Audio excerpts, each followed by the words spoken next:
Hi darlings, so today I'm going to be showing you the Shark Hyperair and we're going to be doing a Shark Hyperair review. So before we get started, a few disclaimers. Disclaimer number one, I'm not that good at styling my hair, so if you have any tips, let me know down in the comments, but I will do my best with what I know from social media and pretty much everything out there. And then disclaimer number two, I got this product gifted in 2022. I used to do an internship for Shark, so as part of completing my internship they let me pick a gift from Shark or Ninja, and I was debating between getting the Ninja Creamy or getting a hair dryer, so I decided to get this hair dryer because I'm actually going to use it more often than I would like making ice cream all the time. So that's why I got this hair dryer, and even though it was gifted to me, I don't have any requirement to post this review or anything. I'm just making this because I wanted to talk about this hair dryer, so that's my disclaimers. Now let's get into the video. So into this video, I'm going to be showing you the Shark Hyperair attachments, and then I don't have a Dyson over here next to me to compare, but I have used the Dyson in the past, so I'll compare it based upon my previous experiences. So here's a close-up of the Shark Hyperair. Now as you can see, like the shape, it's pretty similar to a Dyson. It obviously doesn't look the same as a Dyson because it's a different color, but I do really like this color. It comes in black, and as you can see, it has like the rose gold coloring on all these different parts, and rose gold is my favorite jewelry color, so that's one thing to love about this. And it pretty much has like the same buttons and type of functionality. So it has the heat setting and the fan setting, and they go up to like 3 different options. And then in the front you have the cool shot functionality. So in terms of functionality, like what I noticed about this is like that functionality is pretty much the same as the Dyson, because with my old hair dryer, when I just had a Conair, I didn't have different heat settings, I didn't have different fan settings, I just had like on and off, and I think I might have had a cool shot button, but that was pretty much it. So by introducing all these different options, it adds a layer of like more technology to the hair dryer. And then it comes with a little brush, so the brush is used to remove any dust in the fan area, but I don't have any dust because I'm pretty consistent about cleaning it out. And if you don't have a brush, or like you lose the brush, you could probably just like use a tissue or something, but I always try to keep the brush like with my other hair products so I don't lose it. So now we're gonna talk about Shark Hyperair accessories. So as you can see, I have 3 of them. These are the 3 that came with the hair dryer. There is another one. So there's one for wavy hair. I thought of buying it because it looked really cool, but I saw the reviews and the reviews weren't so great, so I decided not to get it. And unfortunately, I don't think they have that wavy hair accessory in any of their new hair dryers either. So maybe that's something they're working on improving, and hopefully they do bring it back with like a better version, because I do think having a wavy hair accessory with your hair dryer would be really cool. But going back to the accessories that I do have, so this one is the diffuser. It's for curly hair. Shark was pretty particular about making their hair dryers inclusive for everyone, so that's why they developed this diffuser. And one of the cool things about this, so it has like the switching option. So the option it's on right now, it says it's for shorter hair and styling ends. So you can see like the different little prongs, I guess you can call them. They're like short, and then if you switch it, you can see like they come out a little bit, and that's for longer hair and reaching roots. I'll also do it at this angle so you can see them move.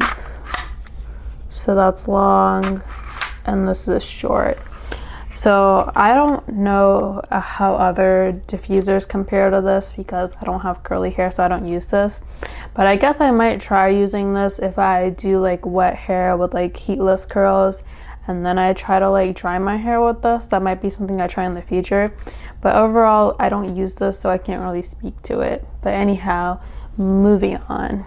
So the next one is the concentrator. So this is the IQ Styler concentrator for Hyperair, and this also has that similar technology to the previous one. So it has this switchy thing where you can use pre-style or precision style. So right now it's on pre-style, and that's what it looks like. Like, I can fit my fingers in here, but if I switch it to precision style, like, I cannot fit my fingers in here because it makes it smaller, so you're getting less air out. So pre-style is generally like when your hair is wet, you just use this in pre-style. And then precision style, I usually like bring the hair dryer closer to my hair, and then I use precision style. And then the next one, so this is the straightening styling brush, and it's just like a regular like brush, nothing special about it.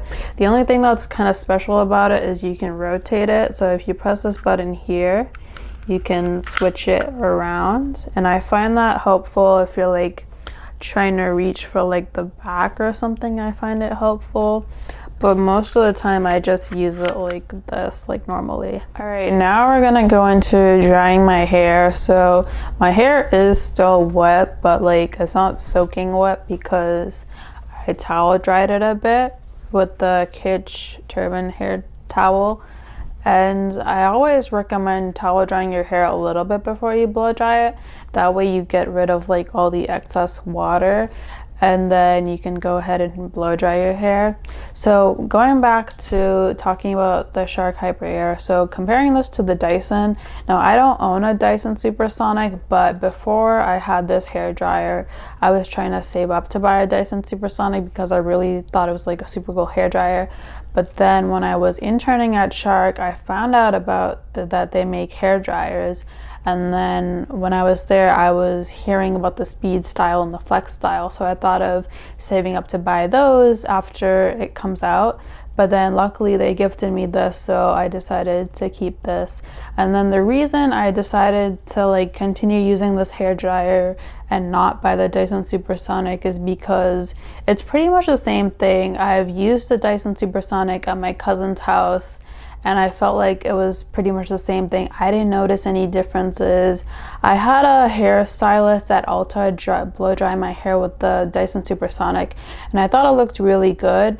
But one thing I noticed about like blow drying your hair in general, or like styling it with heat, it's mostly about technique. Like, you can have a high-end hair dryer like the Dyson Supersonic and still like not have good looking hair, or you could just have like a simpler hair dryer and still have amazing hair if you use like the right techniques.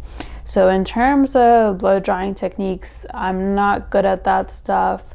I'm still trying to learn. So if you have any blow drying hair techniques, let me know in the comments. But I'm just going to be showing you what I do to blow dry my hair. Now, I definitely do think that if you spend more time blow drying your hair, it looks better. Because I notice like whenever I get a haircut at Ulta, they take like a really long time to blow dry my hair. Like, they section it out, they have like the brush, and then they do the hair, and they diligently like do the hair very carefully. Whereas me, I'm just like, I just want my hair to be dry and I want to get out of here. So I tend to like rush through the process. So that's just like my explanation on hair drying techniques and comparing a Shark versus a Dyson hair dryer. So now I'm going to show you how I use it normally, and this is just like my tutorial. So first I'm starting with this dandruff treatment. It's called the Shea Moisture Anti-Dandruff Leave-In. I started using this recently, so I'm just gonna put a little bit on my scalp and then try to like massage it in a little bit, but I honestly don't usually do that. And I bought this product recently. It's called the Color Wow Super Natural Spray. I'm not sure if it actually does anything, but let's give it a shot. So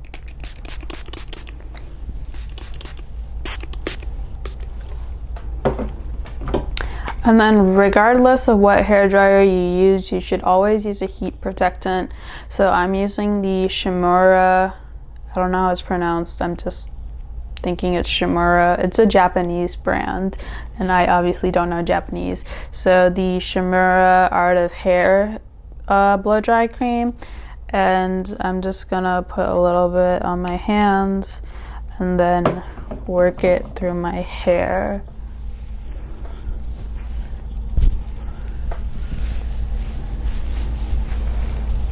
And then to start off, so I'm going to use this, and I'm going to use it in the pre-style mode, and then I'm going to blow dry my hair, and now I can plug it in and show you the different settings. So this is reduce it to a lower fan setting, and then you can also reduce the heat. So that's how you change the different settings. And now I'm just gonna do my hair in the pre-style mode, and then I'm going to switch into this at the end.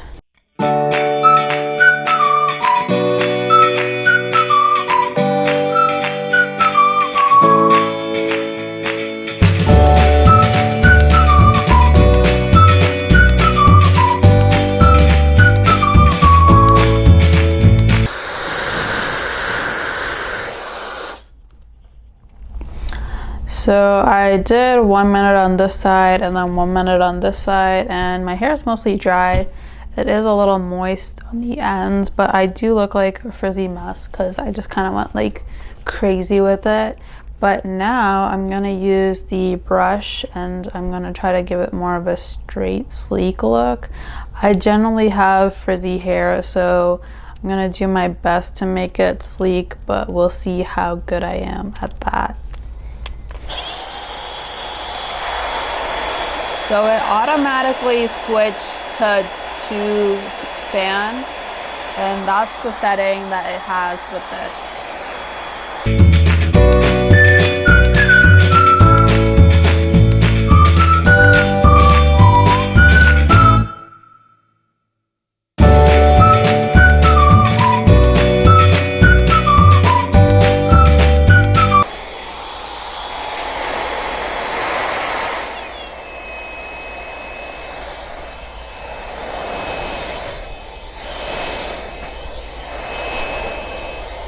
So this is the final look, and I started off with this, finished with this. I could have used this throughout the whole way, but I just like to use this first because I feel like I can just get my hair dried faster when I do it this way. That way I'm not like concentrating on like one section, whereas with this I can kind of go crazy and like go all over the place. So that's why I styled my hair this way. But anyhow, so overall thoughts about this hair dryer, I do like it. Obviously, I've been using it since 2022, so it's been a while. And would I buy this hair dryer again? I would actually buy their newer versions just because I like that curling tool accessory, and this one doesn't have that.